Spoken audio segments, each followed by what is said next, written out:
জাতীয় সংসদের বিরোধী দলীয় নেতা বাংলাদেশ জামায়াতে ইসলামীর আমির ডাক্তার শফিকুর রহমানের নেতৃত্বে বিরোধী দলের পক্ষে শহীদ বেদিতে পুষ্পস্তবক অর্পণ করা হচ্ছে।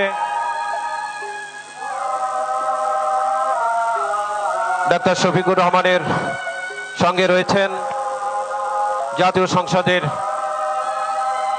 বিরোধী দলীয় হুইপ জনাব নাহিদ ইসলাম, আহ্বায়ক জাতীয় নাগরিক পার্টি, রয়েছেন আক্তার হোসেন, সদস্য সচিব জাতীয় নাগরিক পার্টি,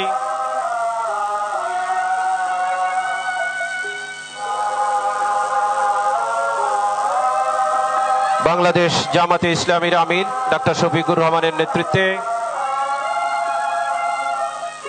বিরোধী দলের পক্ষে শহীদ বেদিতে পুষ্পস্তবক অর্পণ করা হচ্ছে।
মাননীয় প্রধানমন্ত্রীর সঙ্গে আরও উপস্থিত ছিলেন প্রতিমন্ত্রীর পদমর্যাদায় উপদেষ্টা জনাব হুমায়ুন কবির, ব্রিগেডিয়ার জেনারেল অবসরপ্রাপ্ত শামসুল ইসলাম, ডাক্তার জাহিদুর রহমান, ডক্টর মাহাদি আমিন এবং জনাব রেহান আসিফ আসাদ।